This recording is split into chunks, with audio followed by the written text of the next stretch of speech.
Rise and shine, family. All right, Pete. I'm getting death threats, and I think I know why. All right, so just yesterday, I went public with my relationship.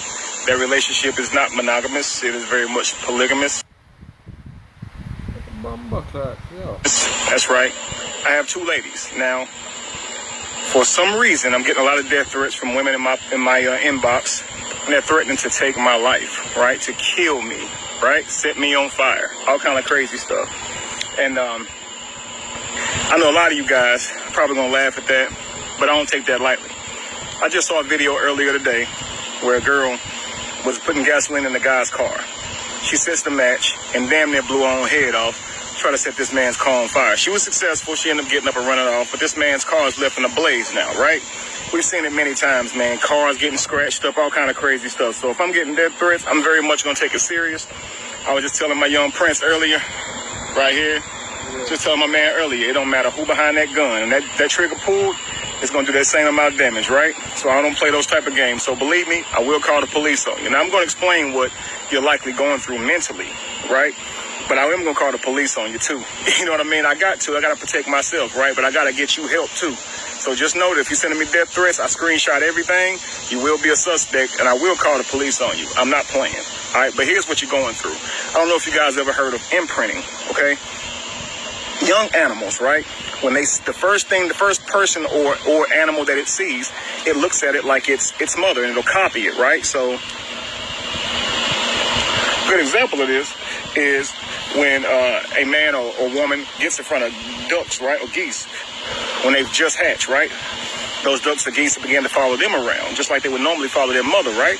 Now, later on, you'll see these men and women in boats, and you'll see these geese and stuff following them while they're on the boat, while they're flying, right? This is called imprinting. Now, I'm a life coach, right? I'm an inspirational teacher, a motivational speaker. I'm a celebrity life coach. I motivate and encourage a lot of people worldwide, okay? Millions of people, in fact. I travel the world speaking, and because of this, a lot of people have been imprinted by me. A lot of people have been woken up. They've had pivotal moments in their life, and they've attached me to these pivotal moments. And if you are a person out here and you're an inspirational person or whatever, you have special things about you that stand out. You likely imprint on people. You likely cause people to be impacted in ways, and now they're going to hold you on a pedestal. You see this happen commonly in the church, right? We put pastors on pedestals, and no matter what they do, it's like they can do nothing wrong, right? Or they can do the slightest little thing, and everyone want to hate them and hang them because they want to control them and possess these people, right? Let a preacher give up on his beliefs. You'll want to hang him. Let a preacher molest someone in your church. It's okay. See how crazy that is? So you see when you're being imprinted, or you see whenever you're being threatened, you see when people hold on to these type of mentalities, it doesn't come like on purpose. It's a mental illness. So like, to be clear, I don't want to be offensive when I say that y'all suffering from mental illness. Just think of it like this. If your body's ill, it means it's not performing to its optimum rate, right? Or to its highest potential, I should say. I haven't been feeling well in my body the last couple of days, right? So I've been having to take it slow because my body's not performing at its top rate, right? All right, so if you're mentally ill, it's the same thing. Your brain ain't functioning right. So instead of you being happy for someone, you're angry now.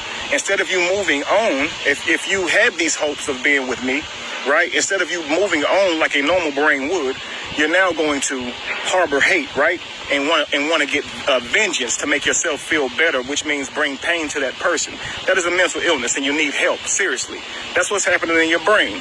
And so because I've been impactful to people, regardless of if I've met them actually in life or not, the same thing can occur. Many celebrities or impactful people, period, got to get barricades around themselves, bodyguards, ride around in cars that's bulletproof just because they've imprinted on people, right? And whether it be in a positive or negative way, the result is the same.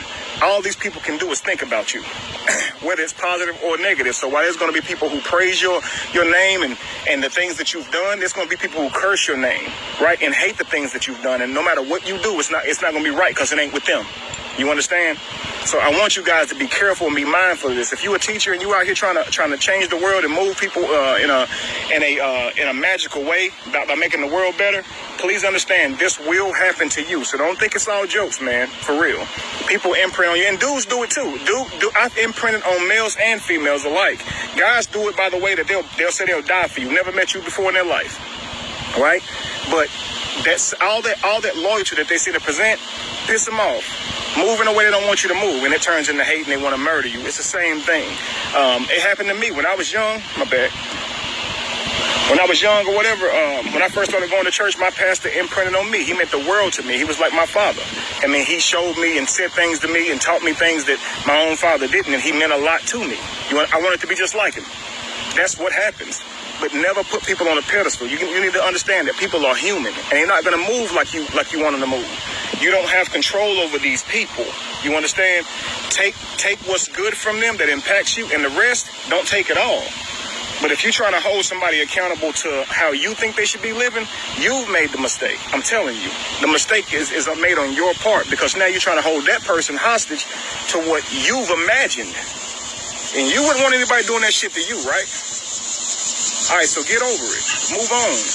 I would like to very much still be impactful in you guys' lives, but if I can't, and you can't stomach watching me be happy, move on. Unfollow. But don't send me death threats, because I will call the police on you. All right? And that is not a joke. Be evolution. Be the change that you want to see. No candle loses its flame from lighting another. And if you were to ever find yourself in the middle of chaos, it is in that chaos that you will have found yourself. Peace.